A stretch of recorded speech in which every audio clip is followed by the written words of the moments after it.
Muy buenos días. El Instituto Electoral del Estado de México les da la más cordial bienvenida a la segunda sesión del segundo ciclo de conferencias magistrales, Reflexiones sobre la democracia en el Estado de México, primavera 2016, con la conferencia Evolución de la sociedad civil mexiquense. Este día, para presidir este evento, nos acompaña el licenciado Pedro Zamudio Godínez, consejero presidente del Consejo General del Instituto Electoral del Estado de México. Gracias.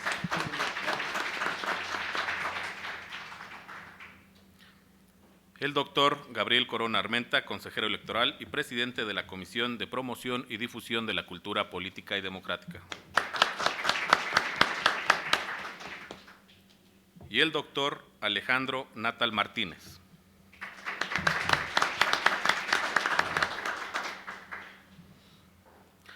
Le damos la bienvenida a los representantes de los partidos políticos acreditados ante el Consejo General,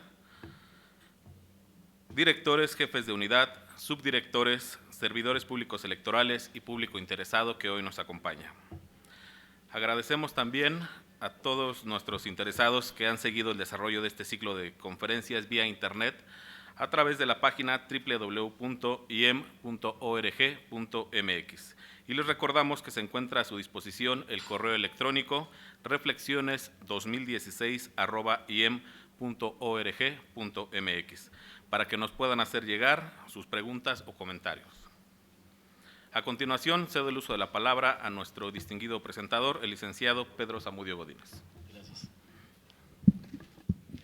Buenos días, bienvenidas y bienvenidos a este espacio del Instituto Electoral del Estado de México. Nos gusta decir a la Casa de la Democracia en el Estado de México.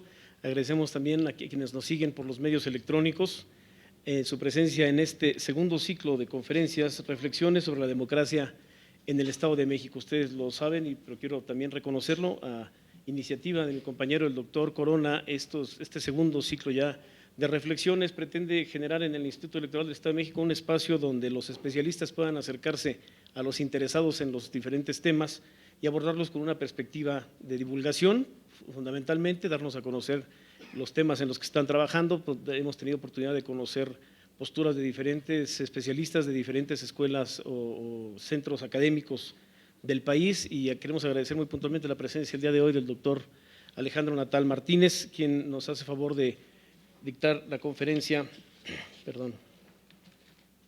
para no equivocarme, Evolución de la sociedad civil mexiquense. Me voy a permitir presentar al doctor, pero antes les explico la mecánica acostumbrada del evento. Tendremos la presentación, aproximadamente 50 minutos, doctor, para su presentación, para tener espacio dar espacio a un momento de preguntas y respuestas del público que nos acompaña, o incluso quien las hiciera llegar por correo electrónico, en el que ya nos refirió nuestro compañero, reflexiones2016@iem.org.mx. Y para dar pie entonces a la presentación, permítanme hacer una breve presentación de la síntesis curricular del doctor Alejandro Natal Martínez. El doctor Alejandro Natal Martínez es doctor en Estudios del Desarrollo por la London School of Economics y maestro en Economía por el Instituto de Estudios Latinoamericanos de la Universidad de Londres. Es maestro en Ciencia Política por la Universidad Autónoma del Estado de México y ha sido residente Fulbright en 2008-2009. El doctor es investigador nacional nivel 1 del Sistema Nacional de Investigadores del CONACYT y fue jefe del Departamento de Procesos Sociales de la Universidad Autónoma Metropolitana, donde actualmente es profesor. Fue fundador y director en su momento del Programa Interdisciplinario de Estudios del Tercer Sector, primero en su tipo en el país. Asimismo, organizó por 10 años consecutivos el Seminario Permanente de Organizaciones Civiles, forma parte del Consejo Directivo del Journal for Civil Society de la Universidad de California en Los Ángeles y del Consejo Editorial de la International Encyclopedia of Civil Society de la Universidad de Heidelberg. Entre sus publicaciones más recientes destacan los libros Sociedad Civil en Centroamérica, 2014, Liderazgo Social, 2013, Observatorios Ciudadanos, 2013 y Ciudadanía Digital en 2012. Como ustedes podrán ver en esta breve síntesis, estamos hablando precisamente de un especialista en los asuntos de la organización de la sociedad civil. Entonces es lo que el doctor nos viene a presentar. Le cedo entonces el uso de la palabra. Muchísimas gracias, doctor. Bueno, pues muchas gracias pues a ustedes por la invitación. Al doctor Corona, al doctor Vivero, al doctor Zamudio, por supuesto, y al instituto por permitirme el honor de venir a compartir esto con ustedes. Yo me voy a bajar, no sé si sea malo romper el protocolo, pero me siento más cómodo si estoy libre de la silla. Soy hiperactivo, entonces necesito estar moviendo para poder moverme. Bueno, pues les decía que les agradezco mucho la invitación. Siempre es sano, padre, que lo inviten a uno a hablar de lo que uno trabaja. Pues imagínense que a ustedes les dijeron, oye, venos a contar de cuántas facturas hiciste hoy, cuántos puntos pusiste, cuántos folders archivaste. Pues siempre es padrísimo que a alguien le interese lo que uno hace, ¿no? Entonces, pues se los agradezco, la verdad intentaré compartirles pues un poco. Yo voy a hablar de la sociedad, primero de la evolución de la sociedad civil en México, y después iniciaré algunas reflexiones con ustedes sobre lo que es la sociedad civil mexiquense. Un poco para dejar algunas ideas puntualmente claras y también otro poco para poder plantear dónde estamos en nuestro conocimiento de la sociedad civil en el Estado de México. Intentaré durar 20 minutos, les pido que si me tardo más me callen por favor, porque pues el chiste es precisamente el diálogo que podamos establecer y ahí es donde salen las preguntas interesantes más que yo venga a decirles pues un poco de lo mismo que digo siempre. Bueno, ¿de qué les voy a hablar? Pues ya les decía, primero un poco sobre lo que es la sociedad civil históricamente, los problemas de la crisis de partido. Creo que me salté, ¿verdad? Eso no se lo estoy enseñando. Sí, ahí está. Entonces, primero una reflexión crítica, luego México y luego llegar a la sociedad civil mexiquense. Ahora sí. Bueno, déjenme comenzar diciendo que el tema del que me invitan a hablar hoy para mí es emocionante, no solo porque es lo que hago, sino porque además me parece que en realidad estamos viviendo un cambio de profundas transformaciones. No solo transformaciones biotecnológicas, y ahora tenemos lo que se llama transhumanos, es decir, estos humanos que tienen partes electrónicas incluso y metálicas en su cuerpo. Mi mamá, por ejemplo, es un cyborg porque la mitad de su columna vertebral es de titanio, entonces eso es lo que define un cyborg, ¿no? Que tenga partes metálicas, electrónicas con una persona. Entonces, le decimos de cariño Cy para que… Entonces, bueno… También tenemos una enorme revolución en las telecomunicaciones. Hoy en día tenemos cosas que cuando yo era niño se pensaba que eran poderes sobrehumanos. Yo me acuerdo que mi abuelita hablaba con los espíritus o se comunicaba con su hermana que vivía del otro lado del país y lo pensaba y entonces resulta que se escribían una carta. Bueno, ahora uno agarra el teléfono y hace exactamente eso, ¿no? Y además se ve la gente del otro lado, wow. Eso ha pasado en una generación, pero también en una generación se están transformando la manera en que nos gobernamos y la manera en que se da la relacionalidad humana. Por ejemplo, cuando hablábamos de la revolución industrial, y ahora sabemos que todas revoluciones comienzan primero con una revolución tecnológica, no sabíamos todas las implicaciones políticas, sociales y económicas que la revolución industrial iba a traer al mundo.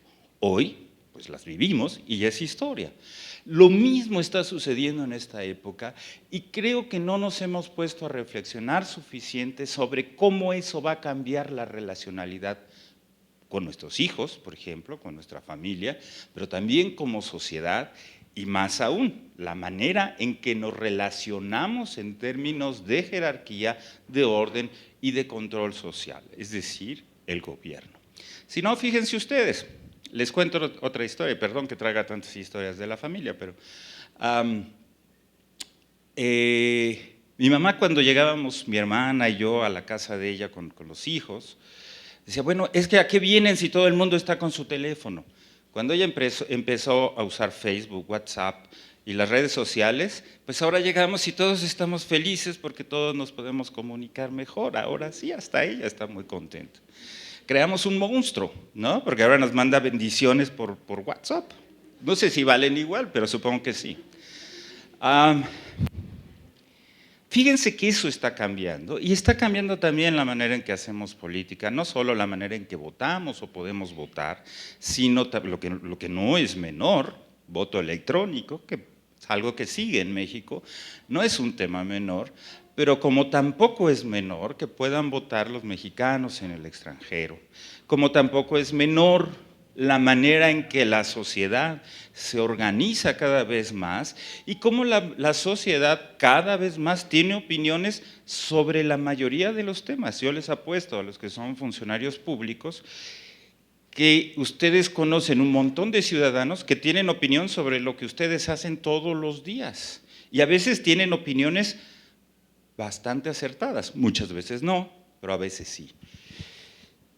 Esto nos ha llevado, y no lo digo yo, esto es algo que es compartido por la mayoría de los académicos, nos ha llevado a lo que llamamos crisis de los partidos. Es una crisis de representatividad donde la gente ha dejado en buena medida de creer a los partidos por muchas razones. Primero, por un tema que tenemos que ser sinceros y tenemos que decirlo, y no es culpa ni del gobierno ni de los partidos, sino es culpa de todos, incluso de la economía podríamos pensar. Lo que llamamos democracia incompleta. Primero tenemos problemas con el acceso a todos los servicios y todos los derechos, que en el caso de México la revolución debería de garantizarlos a todos y por igual. Hasta el 53 reconocimos el voto de las mujeres, cuando participaron en la revolución, muchas veces al igual o mejor que los hombres, y pudieron reproducir la capacidad de los bandos, precisamente porque estaban atrás de las filas, haciendo de comer, limpiando, arreglando, y estaban realmente impulsando y motivando a los hombres. Ahora lo que haríamos sería contratar a alguien que viniera a echarles porras y a motivarlos para que hicieran las cosas, ¿no es cierto? Entonces, en realidad, la mujer es una fuerza multiplicadora que vimos su actuar en la Revolución Mexicana, poco reconocida, y es cierto. Pero eso que nos prometió la revolución no ha llegado al 100% a todos los mexicanos en todas las regiones del país. Y eso efectivamente no solo pasa en México, pasa en todas las democracias, sobre todo en las más jóvenes y en países con economías emergentes, hace que las promesas de la democracia sean incompletas.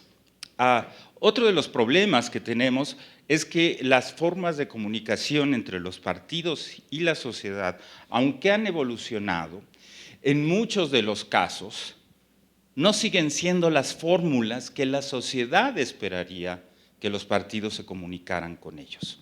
Es decir, en la mayoría de los casos, conocemos de los partidos políticos cuando se acerca un proceso electoral y nos hacen conocer su propuesta. En nuestro país, sobre todo, los partidos hacen campaña, no se comunican con la sociedad, y la comunicación implica un diálogo. Es algo donde hay un emisor y un receptor, pero donde el receptor se convierte también en emisor después de un momento. Hay quien dice que también que esta crisis de los partidos se debe… La crisis de los partidos no solo sucede en México, debo decir esto, sucede en todo el mundo. Prácticamente todas las democracias contemporáneas se enfrentan a este mismo problema. Y hay quien dice que uno de los temas es el tema de la posmodernidad, que estamos llegando a un momento en que la diferenciación que queremos hacer, fíjense, curiosamente el mundo va hacia la globalización y los individuos tendemos hacia querer ser diferentes cada vez más. Y todo ahora puede ser diferenciado. Uno abre su perfil y entonces le puede poner la foto que quiera. No es que siempre tenga la misma foto. Uno tiene su Facebook y lo puede personalizar con todo. Tiene mensajes de WhatsApp y le puede poner florecitas y todo. Hay veces que yo recibo mensajes de WhatsApp de amigas que ponen tantas flores que hay que estar leyendo entre la línea. No sabe uno si ver la imagen o si ver el texto. En fin, un momento en que necesitamos diferencia, pero donde el mundo camina hacia lo global, pero donde los partidos no han sabido encontrar cómo comunicarse con una sociedad que quiere ser diferente, donde distintos grupos de la sociedad quieren ser de manera distinta. Si no, vean los jóvenes. Tenemos desde darquetos hasta punquetos, pasando por los hemos y por los imos y por los que no fuimos nada, y entonces al final lo que tenemos es gente con una enorme características diversas, pero que tienen ese sentido de identificarse y de ser distintos de otros. Esto es muy importante. Pero también, y quizá este sea el punto más interesante para mí, el gran problema es la falta de representación política. Creo que una buena parte de los ciudadanos hoy, en nuestro país y en el mundo, no se sienten a fondo representados por los intereses de los partidos, por lo que quieren hacer los partidos, y buscan nuevas formas de representación. El fenómeno de Donald Trump, y es fenómeno en todos los sentidos, no solo por lo feo que está, sino por todas las burradas que dice, es precisamente un ejemplo de falta, ojalá, se está transmitiendo por internet, ¿verdad? Qué bien, ojalá lo pueda ver en algún momento y lo escuche el señor, aunque no creo siquiera que entienda una jota de español. Bueno, no entiende ni de inglés el pobre, pero es un tema de representación política. Pueden surgir estos caudillos porque pueden enarbolar banderas que ni siquiera políticamente, no solamente no son políticamente correctas, sino son políticamente viables, no son económicamente útiles y no son socialmente eficientes, es decir, no nos van a llevar a ser una mejor sociedad.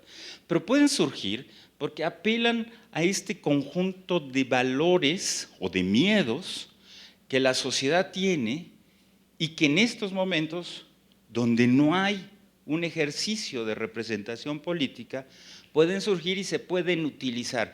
Si el electorado americano fuera un poco más inteligente, esperemos que lo sea, que haya más inteligentes que no, seguramente no votarán por él. Pero bueno, ese no es nuestro tema, no estamos discutiendo la política de los Estados Unidos.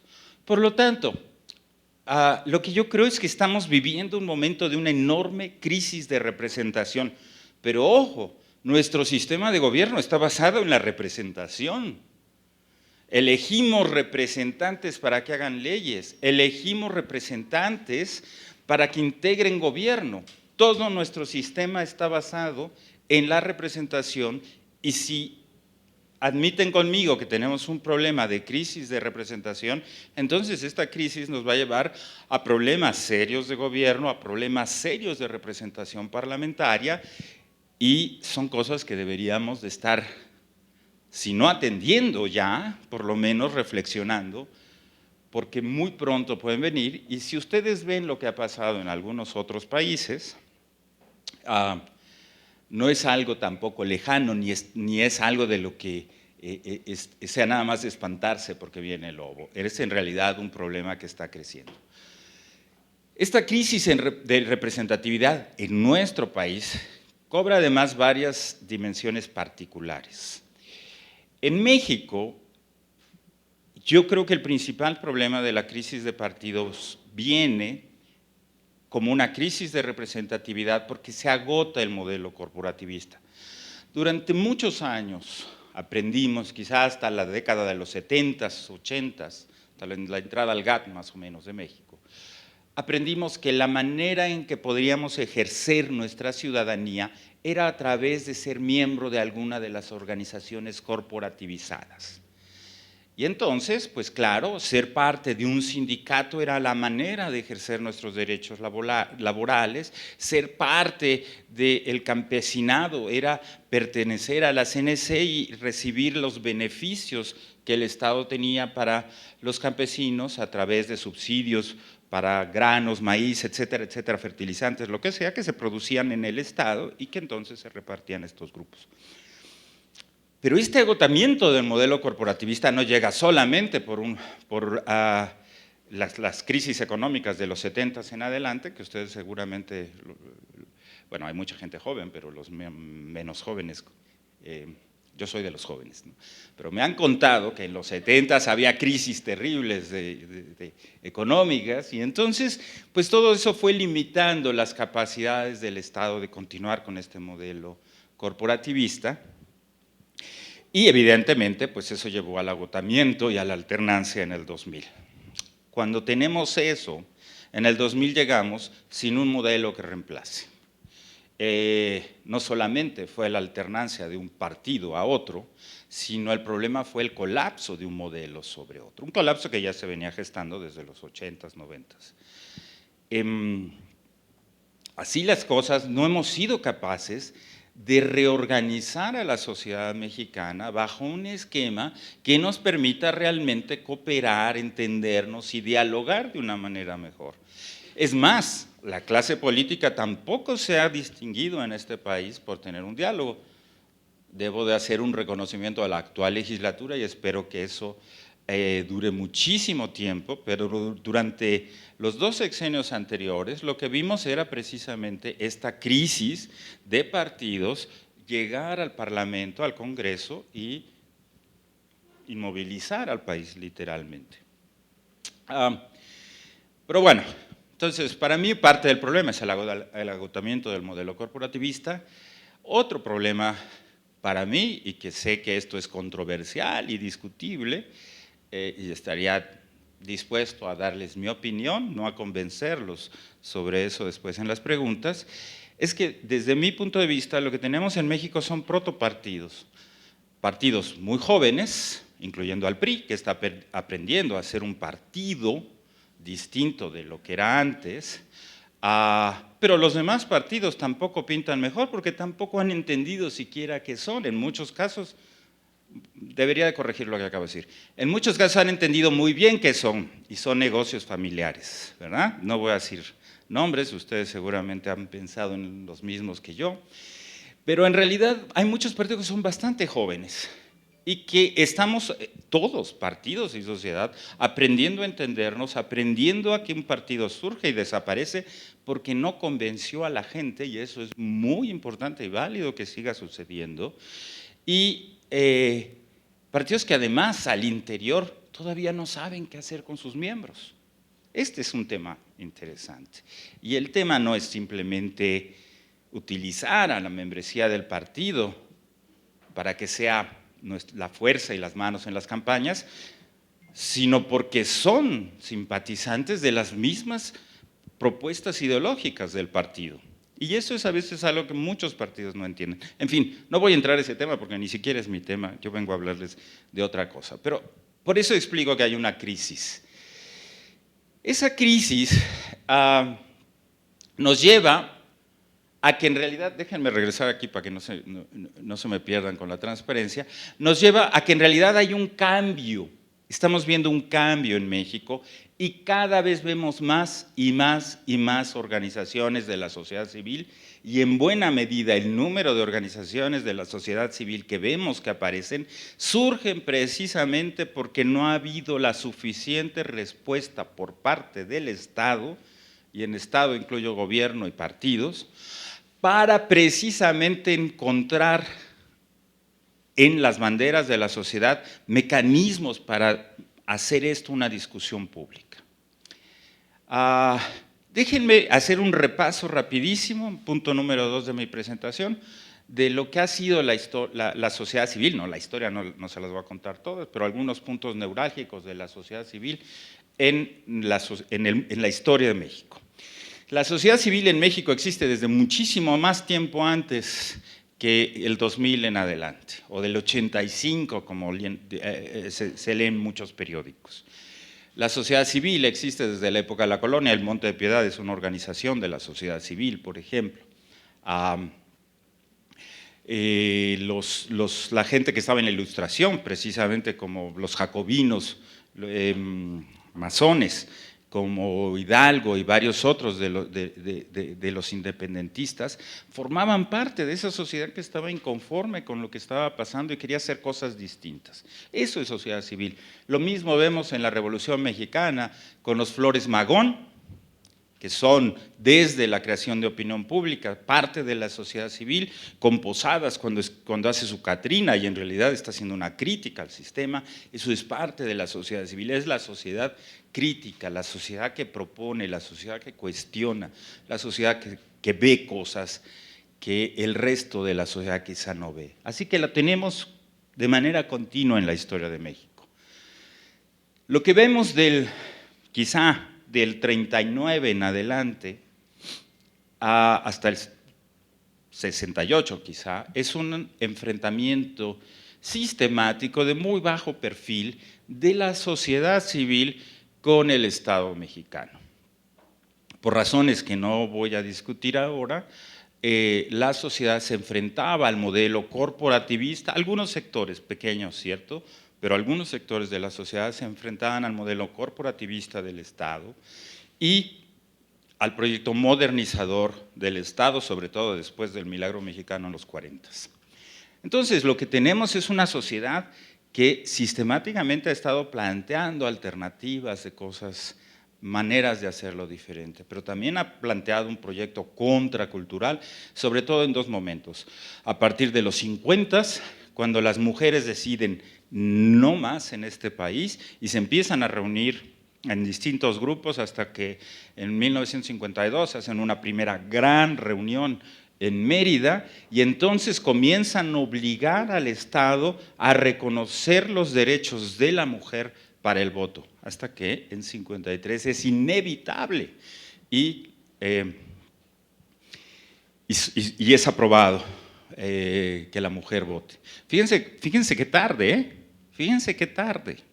Además, si uno lee, bueno, sí, lo voy a decir. Si uno lee lo que decían nuestros congresistas sobre por qué la mujer, las opiniones en contra, no debía votar, es de veras ridículo. Es que van a votar lo que les diga el marido. Bueno, ojalá hicieran lo que les dice el marido, ¿no? Es que van a hacer lo que el cura les dice, pues si ni a misa van a misa y se están durmiendo, están pensando en qué voy a hacer de comer, ya no me alcanza el gasto, ¿no? En realidad, nada de eso pasó al final, pero fíjense qué básicos eran los argumentos, porque lo que sucedía es que ya desde esa época encontramos una clase política que no se estaba comunicando suficientemente bien con la sociedad y no estaba permeando lo que su sociedad quería. Los 60 es una década de gran efervescencia y no se diga que ahí tanto el gobierno como los partidos fallaron en entender mejor lo que fue el movimiento del 68. Hoy podemos saber que el movimiento del 68 fue un movimiento que transformó al país. Tanto así que para muchos colegas el 68 es el inicio de la fractura del sistema corporativista y yo diría que el 50 con el voto de la mujer y el 60 con la rebeldía de los estudiantes. Fíjense nada más qué interesante, dos sectores oprimidos, mujeres y jóvenes, ojo, inician un proyecto contracultural, es decir, estamos aquí, queremos reconocimiento, queremos participación y queremos espacio en este país que construimos todos. Estos dos son movimientos de la sociedad civil. En el momento en que esta gente se organiza, propone ideas distintas sobre cómo organizarnos, discute lo público, crea opinión pública, está haciendo sociedad civil. Durante los 70s, 80s siguieron discusiones sobre mayor democratización de la participación y finalmente en la década de los 90s lo que vemos es ya una sociedad civil con más energía, con más carácter, mejor organizada, que comienza a proponerle de manera muy interesante instituciones al Estado mexicano. Por ejemplo, el INE, en buena medida, es resultado del trabajo de Alianza Cívica en 1994 y todo lo que hizo para presionar al Estado a partir de 1993, 94, 95, que se crea el instituto. La Comisión Nacional de Derechos Humanos es resultado del Colegio de Derechos Humanos, que es una organización, una AC, que estuvo trabajando en lo mismo que estuvieron haciendo, que hizo después la CNDH, para traer el tema de derechos humanos al Estado. Inició una C. Ustedes recordarán seguramente que la CONAPRED, la Comisión Nacional para la Prevención de la Discriminación, fue una organización que realmente también formó parte muchísimo tiempo antes de una causa ciudadana y que estuvo respaldada por ciudadanos activamente involucrados en este trabajo de prevenir la discriminación en todas sus formas. hasta que el Estado mexicano tuvo que adoptar esta organización de la sociedad e incorporarla de manera institucional. Esto es muy interesante. Esto no sucede solo en nuestro país. En muchos países la sociedad civil es un agente que se encarga de proponer nuevas instituciones al Estado. Pero en nuestro país las instituciones que ha propuesto son instituciones muy interesantes y notables que han marcado ciertamente el rumbo que ha seguido nuestro país después. ¿Qué es la sociedad civil en México hoy? Bueno, es una sociedad polifacética. Tenemos todo tipo de organizaciones sociales y aquí encontramos desde Provida hasta católicas por el derecho a decidir. Es decir, grupos católicos, sí, pero que están en contra del aborto como la peor abominación que pueda existir en la historia de la humanidad, hasta grupos de católicos también que están a favor de que las mujeres decidan qué quieren hacer con su propio cuerpo, lo cual me parece lo más sano del mundo.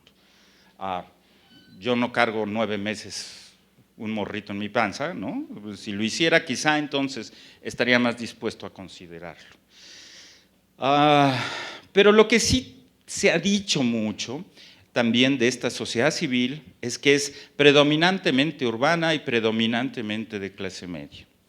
Quizás sea cierto y en buena medida son lo que los números nos dan, pero también a lo mejor los números nos dan porque los académicos hacemos el trabajo lo más fácil que se pueda y normalmente investigamos en las ciudades en las que vivimos, investigamos en los sectores que conocemos, pero el campo mexicano es un sector olvidado, no solo por el gobierno, sino también por la propia academia.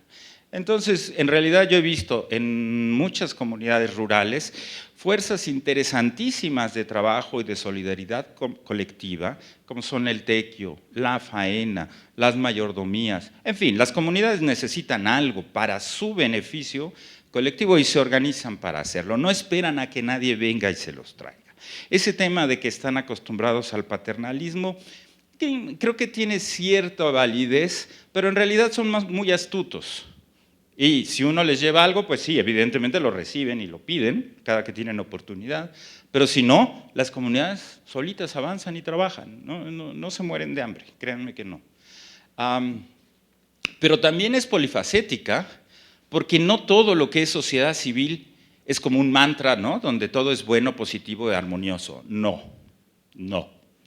También hay sociedad civil que quizá no sea lo que uno quisiera que fuera o que quizá aboga por causas que uno no estaría de acuerdo.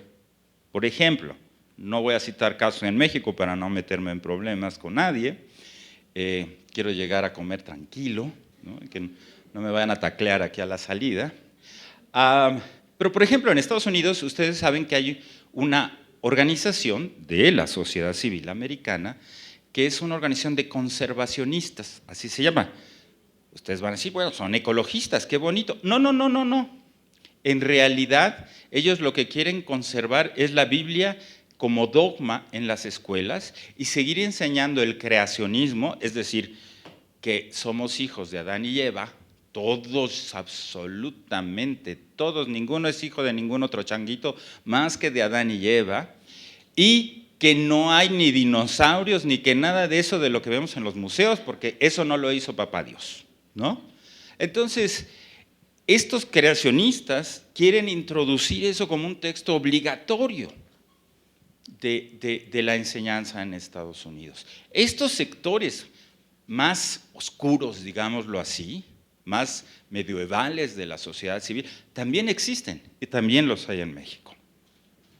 Así que no todo lo que es sociedad civil es bueno. Lo interesante, sobre todo para servidores públicos y para los partidos políticos, lo interesante es que existe. Lo interesante es que tenemos sectores de la sociedad que piensan así, que creen en eso y que quieren impulsar eso. ¿Por qué? Es un problema de educación, es un problema de religión, es un problema de cultura. ¿Qué es eso? ¿No?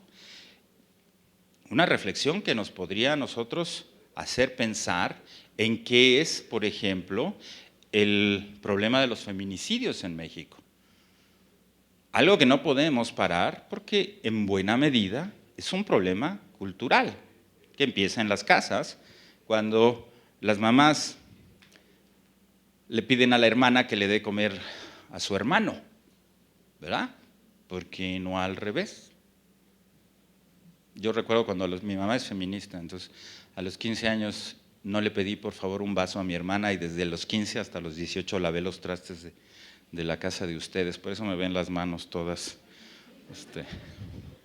Así que aprendí porque desde entonces el por favor va primero, ¿no? Y una lavadora de trastes por si las dudas. Bueno, pero lo que sí es que es una sociedad civil la mexicana muy propositiva, muy propositiva. El problema es que no se la escucha, es muy activa, muy organizada y está por todos lados, en todos los temas que ustedes puedan pensar, hay una organización de la sociedad civil atendiendo un montón de problemas que el Estado a veces no atiende de manera activa.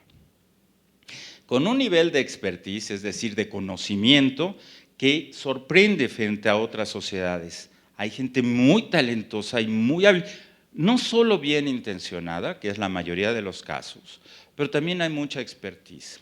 Y a veces no necesariamente esto de la expertise son los grados académicos, que créanme, no sirven para nada, porque a veces estudiar es pasar hojas y pasar un examen y luego ya se le olvida a uno todo. El nivel de expertise de mucha gente viene de la práctica, de que ha estado allá afuera ayudando, atendiendo, de que sabe cuál es el problema, de que ha visto montones de casos, aunque esa persona tenga apenas la primaria terminada. Tiene experiencia y ha visto qué funciona y qué no. No todos, muchos no, pero hay muchos bien intencionados que son malísimos, pero que en ciertas cosas sí tenemos una sociedad con mucha expertise. Por ejemplo, conozco una mujer que trabaja con comunidades rurales para vender mermeladas. Si lo único que se le da bien en el estado, en algunas zonas del Estado de México, son las peras y las ciruelas, y pues esos arbolitos dan fruta una vez al año, pues vamos a sembrar esos arbolitos y hacer un montón de mermeladas y a venderlo a lo largo del año. ¿No podría ser una mejor industria que quizá otras? No lo sé, pero quizá esta observación valdría la pena ser considerada porque estaríamos pensando que quizá pueda ser una industria explotada. No lo sé, simplemente es un ejemplo. Tenemos fuertes liderazgos, muy fuertes, aunque pocos. El rector de la Fuente, por ejemplo, es uno de los liderazgos más sonados de la sociedad civil. Y ustedes ven que el pobre está en todo lo que quieren que quede bien y que se vea que es apolítico, pues invitan al doctor de la Fuente para que aparezca por ahí.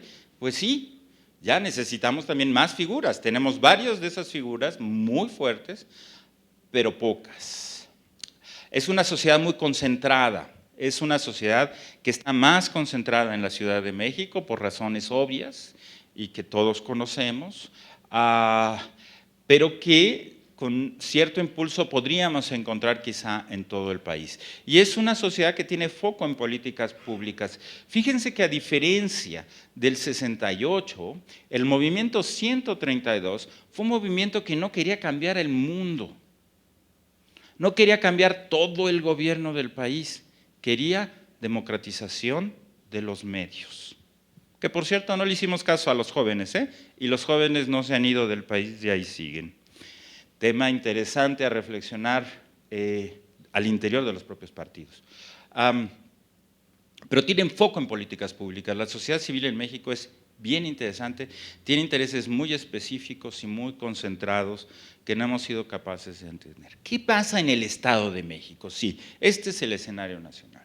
Bueno, la verdad es que en el Estado de México, como en la mayoría de los estados, aunque hay estados como Chihuahua que son verdaderamente impresionantes en el trabajo que han hecho para entender a la sociedad civil, pero en el Estado de México tenemos pocos datos malos, poco útiles e inexactos.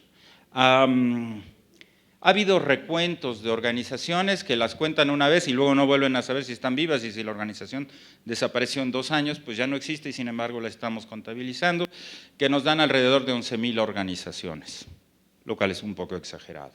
Pero hay otros datos que nos dan alrededor de 3,000 y tantas organizaciones. Entonces, cuando uno compara estos dos números, pues ve que la diferencia entre 3 y 11 es un poco grande, ¿no es cierto? El número debe de estar por ahí en medio, en algún lugar donde no sabemos. Los otros datos que siguen nos hablan de el asociativismo estatal, nos dan gráficas de cómo son la densidad asociativa, por ejemplo, que es un tema al que no voy a entrar, pero que dice el número de gente que está en asociaciones. Esto también es poco útil porque pueden ser asociaciones religiosas, por ejemplo. Y siendo el estado con más población del país, pues sería lógico que seamos uno de los estados con más densidad asociativa, así que bien a bien no sabemos. El INEGI está empezando ya a hacer una cuenta satélite para el sector, aunque hasta ahora es una cuenta con la que yo no estoy muy satisfecho, pero no voy a entrar en eso. Pero creo que pronto comenzaremos a tener datos más útiles sobre el tamaño y los intereses, que al final del día es lo más importante. De nada me sirve saber que hay 20,000 organizaciones, si no sé cuántas de ellas les interesa el medio ambiente, quizá todas, quizá ninguna. Entonces son temas que habría que considerar para los datos que construyamos a futuro. Pero ¿qué sí sabemos? Pues miren, sabemos de los casos aislados que yo conozco en algunas regiones del Estado de México, que tenemos una sociedad altamente capacitada y propositiva, evidentemente por el nivel de educación promedio que el Estado de México tiene sobre la media nacional, pues es lógico que la gente que se integra a las organizaciones tenga una educación superior a la media nacional y mayor experiencia que lo que pasa quizá en otros estados. Sé que son organizaciones, la gran mayoría de ellas, deseosas a participar y con una buena cantidad de propuestas. En la ciudad de Toluca, en la zona urbana de Toluca, hay organizaciones que han hecho propuestas interesantísimas. El Parque del Bicentenario, por ejemplo, fue una propuesta, como ustedes saben, de la sociedad civil, donde se involucraron varias organizaciones. No quiero decir nombres para no parecer que le estoy haciendo promoción a nadie, pero aquí hay varias organizaciones que tienen trabajo muy, muy interesante, desde movilidad urbana, desde el proyecto del tren, medio ambiente, salud, cómo combatir los feminicidios. Hay mucho trabajo de organizaciones en el Estado de México sobre que es un tema que nos debería preocupar a todos los días. Y sobre todo, creo que la sociedad civil en el Estado de México es una sociedad que, a diferencia de la sociedad civil en el DF, no ha sido desengañada por el Estado. Todavía no tiene todavía ese síndrome de, pues, hasta el novio por ahí no me ha buscado, pero pues a lo mejor me busca, ¿no? Pero todavía no le ha sido infiel. Algo que sí hicieron los gobiernos, los últimos gobiernos de la Ciudad de México, y las organizaciones de la sociedad civil se han alejado muchísimo de colaborar con el Estado, muchísimo, porque han visto que el gobierno de la sociedad civil de la Ciudad de México en realidad solo las ha utilizado en buena medida para distintos temas político-electorales. Con esto concluyo, no sé ya ni cuánto llevo, yo ya siempre cuando está uno de este lado el tiempo se va más rápido, ¿no? Pero ahora entiendo por qué los papás cuando regañan se están como media hora y eso ya me lo dijo, pues claro, es que uno no se da cuenta de lo que ya dijo. Concluyo, 4 conclusiones. Estamos frente a una nueva fórmula de hacer política y debemos de entender que las organizaciones de la sociedad civil son un segundo circuito de representación. Esta frase no es mía, es de un querido amigo Benjamín Arditi de la UNAM. Las organizaciones de la sociedad civil en realidad no están ahí nada más porque es gente que quiera hueso, no es gente nada más que está ahí porque se quiere organizar y no tiene otra cosa mejor que hacer que estar en su casa. No, es gente que en realidad está representando causas sociales, intereses de la sociedad y como tal vale la pena escucharla, vale la pena ver qué dice. Cuando lo está diciendo de la manera adecuada, cuando está usando los canales institucionales. Si hubiéramos escuchado a los indígenas en este país antes del 94, no hubiéramos tenido Ejército Zapatista de Liberación Nacional, por ejemplo. Las organizaciones de la sociedad civil son un segundo circuito de representación. La manera en que la sociedad civil se está organizando en el mundo está generando un cambio radical, señores y señoras, en todo el planeta. La mayoría de los gobiernos tradicionales están cambiando a nuevos esquemas de gobierno que llamamos hoy gobernanza. Ahora hablamos de gobernabilidad. Bueno, ahora no, desde los 70 la academia se ha estado moviendo hacia eso, pero ahora es más que evidente que había razón en quienes iniciaron esto, Crozier, Watanabe y otros. Estamos pasando de la gobernabilidad a la gobernanza. Gobernanza es gobernar con todos. No puede haber más aquello de yo soy autoridad. Si no, pregúntenle al gobernador de San Luis Potosí. No, de Durango, ¿de dónde fue? ¿No se acuerdan? Aquel que lo alcanzó una mujer, San Luis Potosí, ¿verdad? Que lo alcanzó una mujer y le dijo, no me hable así que yo soy la autoridad. Y la mujer le contesta, y me encantó la respuesta, usted es un funcionario público. La autoridad se fue cuando se fueron los españoles. Hay una nueva forma de comunicarse, de relacionarnos con la sociedad, de relacionarnos entre nosotros, pero de relacionarnos también con el gobierno, que son los nuevos medios y tecnologías de la comunicación y la información. Esto está radicalizando todo.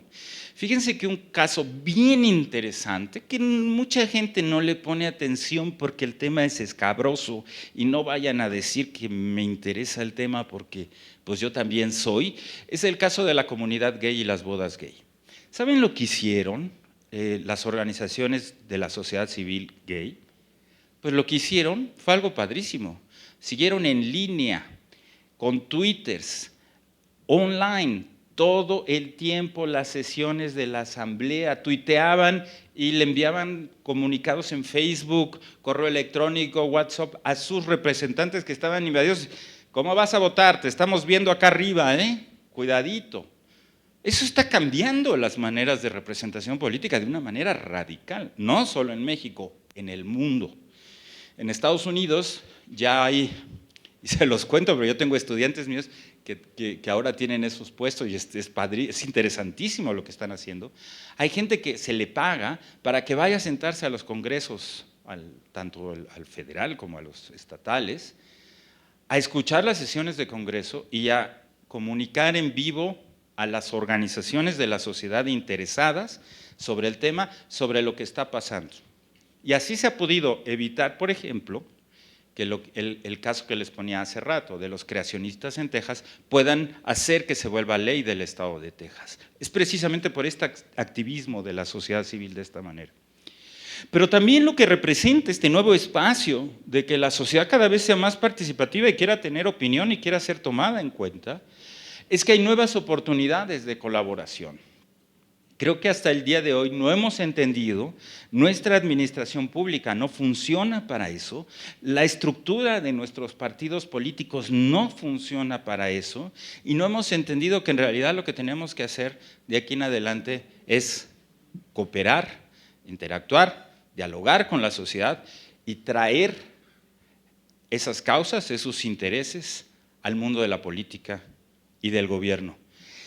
Si no entendemos eso, no sé a dónde vamos, a dónde podríamos llevar a este país, pero podría Brasil ser un ejemplo de lo que puede pasar cuando hay una distancia tan abismal entre la sociedad y su gobierno. Espero que eso nunca pase en México. Muchas gracias.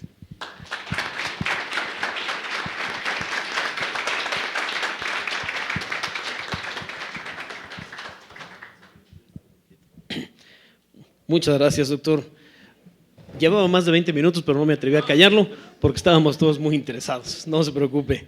Han llegado varias preguntas, quisiera pasar directamente a ellas. Creo que las reflexiones que nos trajo son muy interesantes. Yo, por ejemplo, tenía la idea de la sociedad civil como algo muy novedoso, entonces cuando me dice que lo que hizo Hidalgo y Morelos fue desde la sociedad civil, pues me hace mucho sentido y me hace repensar muchas cosas que daba por sentadas.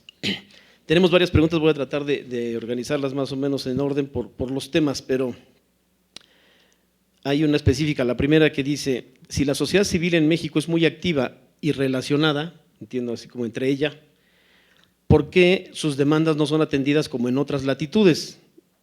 Seguramente estamos pensando en ejemplos de organizaciones en otros estados o en otras regiones del mundo. Y la segunda pregunta asociada con esta es, ¿qué habría que reformar o cómo habría que reformarlo para que esas demandas de la sociedad civil pudieran ser atendidas? En este mismo tenor hay una pregunta muy interesante, o más bien dos preguntas relacionadas. Dice, cuando los partidos políticos fallan, ¿aparece la sociedad civil? ¿Y qué pasa si falla la sociedad civil? ¿No? ¿A dónde nos llegamos? Quisiera dejarle este primer grupo para su respuesta. Por favor, doctor. Bueno, gracias por las preguntas. Perdón porque me tardé más de lo que había esperado. No, iba a decir algo muy feo, que no me pase eso en la cama, pero bueno, no estamos hablando de esas cosas. Bueno, a veces sí, ¿verdad? Puede ser bueno. Pero bueno, a ver, si la sociedad civil es tan activa y tiene tanta capacidad de relacionalidad, ¿por qué no se atienden sus demandas? Esta puede parecer una pregunta simple, pero en realidad es una pregunta bien complicada. La respuesta corta a la pregunta es no sé. La respuesta que podría dar para parecer inteligente aquí con ustedes es, primero, porque nos hacen falta canales de comunicación. La sociedad civil no tiene cómo comunicarse suficientemente bien hasta el día de hoy con los partidos políticos, con los funcionarios públicos y con el gobierno en general. Por ejemplo, y esto quizá pueda sonar como una crítica, y es una crítica en el fondo.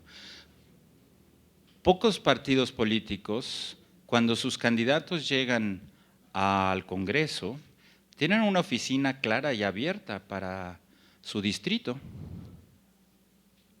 ¿Cómo recibe?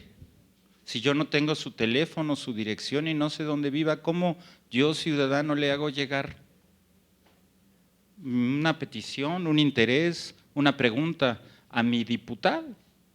Pues no sé ni dónde esté. Entonces, primer problema es ese, faltan canales de comunicación. En este mismo sentido, yo recuerdo que hace un par de años estuvimos discutiendo, y ahora incluso de nuevo con la reforma de las telecomunicaciones salió ese tema de nuevo, sobre la necesidad imperiosa de abrir radios y televisiones comunitarias en México, que hoy no existen. ¿Qué es una televisión o una radio comunitaria? Es aquella donde cualquier ciudadano, cualquier hijo de vecino, sin ninguna palanca, puede llegar y decir, yo necesito 5 minutos al aire. Hay términos. En Estados Unidos existen, en Dinamarca existen, en muchos países civilizados existen. Y claro, mucha gente lo usa para ir a decir que el viaje a la luna es una pantomima. En realidad pusieron un set de televisión y ahí lo hicieron todo. Por eso ven que la bandera de Estados Unidos se mueve, porque hay viento, entonces en realidad no es la luna. En fin, habrá gente que utilice sus 5 minutos de fama para hacer eso.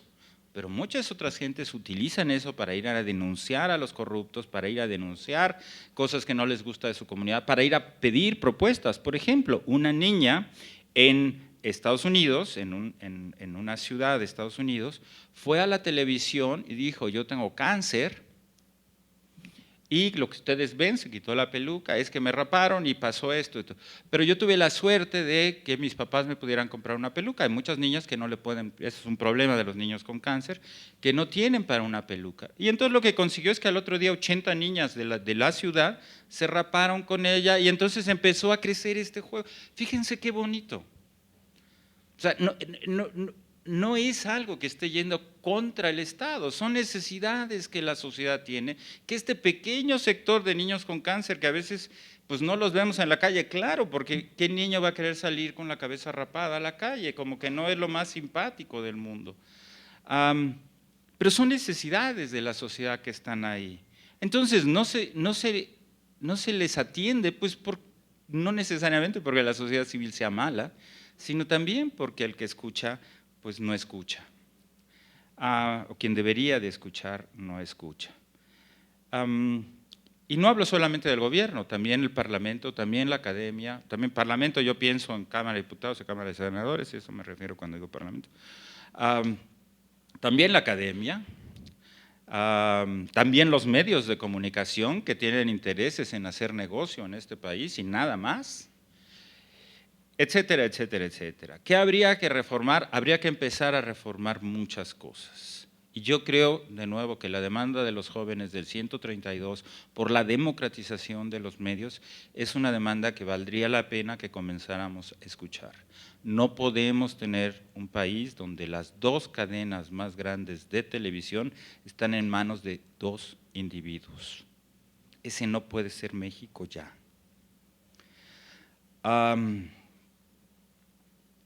La siguiente pregunta.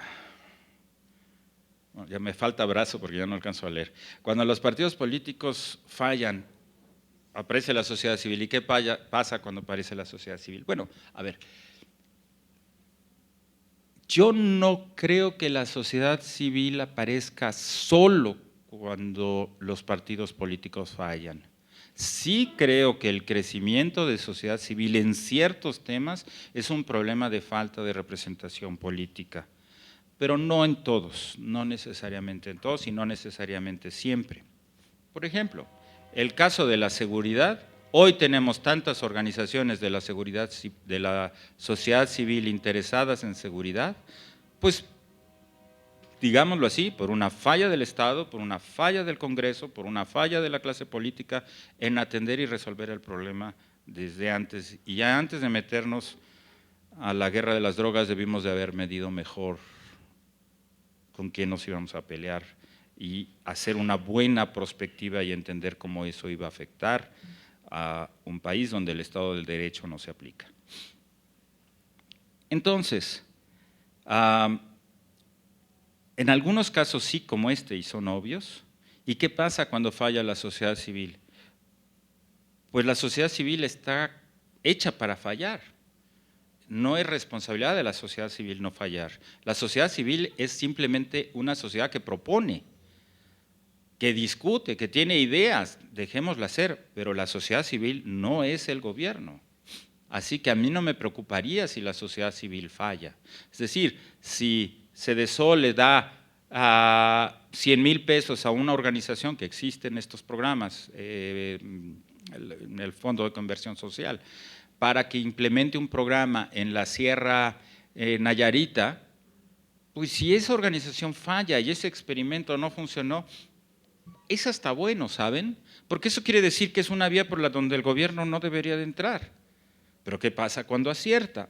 Pues quiere decir que es una vía por donde a lo mejor sí pudiéramos ir y que podríamos repetir. Pero es más barato y políticamente menos costoso que falle la sociedad civil a que falle el gobierno. Ahora, ojo, le estoy dando vuelta a la pregunta, pero por una razón. Primero quiero aclarar los alrededores para llegar al centro. Yo no estoy diciendo, no creo siquiera que la sociedad civil deba de reemplazar al gobierno, ni siquiera creo que la sociedad civil deba de reemplazar a los partidos políticos. Al contrario, hoy antes de entrar a la conferencia platicaba con el doctor Igor que soy un convencido de que no debe de haber candidaturas independientes, no creo en los candidatos independientes por muchas razones y de nuevo Trump es un excelente ejemplo, aunque esté dentro de un partido, pues es un ejemplo. En México también hemos tenido gente independiente que está dentro de un partido, en fin, eso es otra cosa. Pero no creo, no suplen, sino simplemente son actores que están ahí y que como tal hay que reconocerlos. Y que ya que están ahí y piensan, pues escuchémoslos. ¿No es cierto? Es como tener un hijo que se quiere ir a la fiesta y le dice, no vas, no vas, no vas, bueno, nos vamos a dormir todos y se va a la fiesta, ¿no? Llega un poquito antes que nos despertemos y de todas maneras hace las cosas. Entonces, vale la pena escuchar.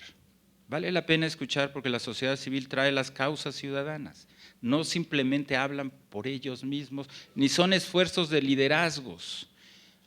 Eso también es algo que viene de nuestro pasado corporativo y que tenemos que entender. No todo aquel que grazna quiere más, como decía Porfirio Díaz. Mucha gente se queja, pues porque en realidad lo siente y quiere expresar, y tiene derecho a hacerlo, su insatisfacción. Gracias. Aquí hay otra pregunta que está muy en lo que estamos en los medios en la actualidad, las iniciativas sociales. La pregunta es, ¿cómo cree que pueden generar un cambio en el servicio público las iniciativas sociales como la Ley 3 de 3? Wow, bueno, ustedes me quieren poner en problemas, ¿verdad? ¿No hay nadie de gobernación?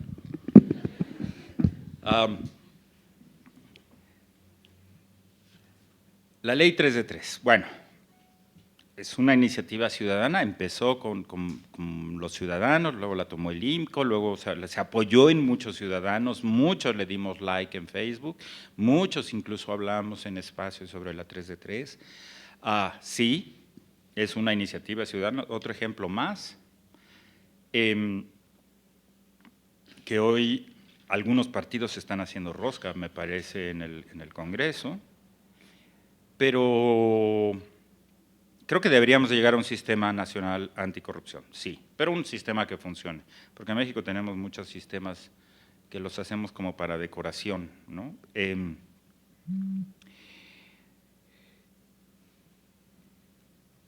Creo que la Ley 3 de 3 es un inicio, creo sin embargo que no es el final, puede mejorar mucho el servicio público en la medida que comienza a introducir responsabilidades en aquellos que quieren llegar al gobierno y por lo menos hace claro que nos tienen que decir cómo está su situación de pago de impuestos y de patrimonio, al menos. Y si no nos dicen estas cosas, pues quizá no queremos. Claro, y evidentemente sus intereses con otros por ejemplo, constructoras, empresas, otros políticos, etcétera, etcétera, líderes del sector privado. Todas esas cosas son importantes. Yo creo que puede ayudar mucho, yo creo que es un muy buen primer paso, pero creo que es el primer escalón de una escalera que no habíamos querido subir y que todavía algunos no quieren subir. En la medida en que tengamos mayor transparencia, me parece que vamos a poder tener más seguridad en la clase política, más confianza en la clase política. Y yo creo que este es un área de oportunidad para los políticos.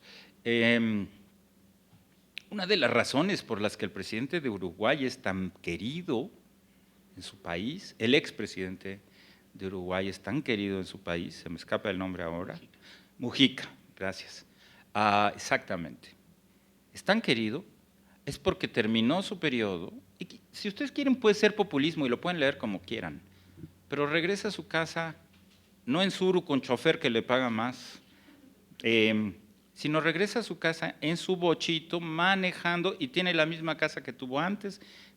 Estas cosas, pues evidentemente que son obvias, pero en un país donde tenemos un 70% de la población con problemas de ingreso, fíjense que no es menor, somos un país de 110 millones de habitantes y hablar del 70% de la población con problemas de ingreso, no voy a decir bajo la línea de pobreza, porque entonces podemos mover la línea de pobreza como más nos guste, ¿verdad? Pero con problemas de ingreso, que trabajamos para subsistir el mes, ¿no? Aquí creo que somos la mayoría. Pues sí es feo que de pronto escuchemos que alguien se va a comprar departamentos por un valor de 80 millones de dólares. Yo no voy a ver $1 millón en toda mi vida, ni en la de 3 reencarnaciones. Ojalá, pero pues, digo, a lo mejor lo veo en un museo, pero fuera de ahí no creo que lo pueda ver. Entonces, claro que es lastimoso. En un país donde hay gente que tiene una cruzada contra el hambre, porque hay gente que tiene hambre, este es el tipo de cosas que no deberían de estar sucediendo. La ley 3 de 3 me parece por lo menos camina hacia eso. Pero si democratizáramos a los medios e hiciéramos, ojo porque este es un tema de partidos también, e hiciéramos que los partidos políticos no controlaran el tablero de las reglas del juego y que no hubiera tanto dinero que va de los partidos hacia los medios, complicado, ¿no? Podríamos entonces comenzar a democratizar los medios desde una manera en donde no pueda haber vínculos ni intereses entre los medios y entre el candidato. Pero tendríamos que democratizarlo antes, ¿verdad?, los partidos, porque si no eso implica que hoy en México, con 2 personas que tienen la televisora, las televisoras más importantes, se puedan reunir y negociar y decir que a quién quieres de presidente y vamos a ponerlo.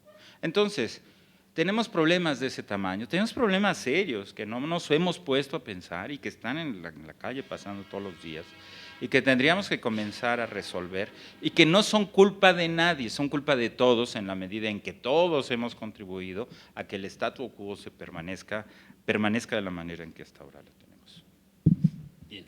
Muchísimas gracias, doctor. Muchísimas gracias a todas y a todos ustedes por su presencia. Este ciclo de reflexiones justo creo que es lo que nos deja, doctor, mucho material para seguir digiriendo, masticando. Ojalá despierten en nosotros preguntas y podamos encontrar la manera de hacérselas llegar. ¿Sí? Si me permiten hacer un anuncio, bueno, desde luego de dar de nuevo las gracias a alguien por aceptar escucharme. Imagínense que un jardinero le ganó, oye, venos a contar tu técnica de cortar el pasto, pues es padre, ¿no? O sea, que alguien quiera escuchar lo que hago. Y quiero hacer un anuncio porque creo que por ahí tenemos libros de su servidor. Tenemos estos… Ay Dios, bueno, no, pero no sé dónde los ponemos, pero por aquí tenemos varios libros de los que ya se hablaron hace rato. Pues si les interesa alguno de estos temas, creo que ahí explicamos más cosas, tan baratos, si compran varios hay promoción, no es cierto. Pero así me ayudan a que no me pase cuando se presentó uno de mis libros en la Feria del Libro en Guadalajara. Bueno, me puedo adelante. contar, ya no sé ni por qué estoy contando esto, pero bueno, me siento cómodo, eso es bueno. Me habló, cuando regresé a la casa de ustedes, me habló mi mamá, dice, hijo, compré tu libro. Dije, ay mamá, fuiste tú, ya me avisaron que se vendió uno. Entonces, bueno, pues, por lo menos que no me pase eso, por favor, se siente re feo. No, no es cierto, ¿verdad? Mi mamá siempre lee lo que escribo. Si me estás viendo, mamá, saludos, te agradezco. Me hace comentarios muy bonitos, por ejemplo, me dice, no me gusta que te expreses de tal o cual personaje de esa manera.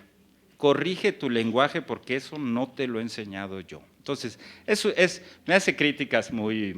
Y sí, ahora entonces, con todo respeto, pero digo lo que quiero decir de todas maneras, ¿no? Pero bueno, de verdad se los agradezco mucho, han sido una audiencia muy interesada, uno luego ve cuando hay interés o cuando no. Les agradezco la atención, su tiempo y bueno, pues espero que esta plática haya sido como para despertar ciertas preguntas en ustedes, que creo que son preguntas que todos los mexicanos deberíamos de estar haciéndonos el día de hoy. Muchas gracias. Gracias a usted, doctor. Qué bueno que se sienta cómodo, esta es su casa y esperamos tenerlo pronto reflexionando al respecto. Corresponde ahora entregar el reconocimiento, le voy a dar lectura y después me pondré de pie para entregarlo. Es un sincero pero muy significativo reconocimiento al doctor Alejandro Natal Martínez por dictar la conferencia magistral Evolución de la Sociedad Civil Mexiquense en el segundo ciclo de conferencias magistrales Reflexiones sobre la democracia en el Estado de México, fechado hoy 21 de abril de 2016 en Toluca, México. Muchísimas gracias, doctor.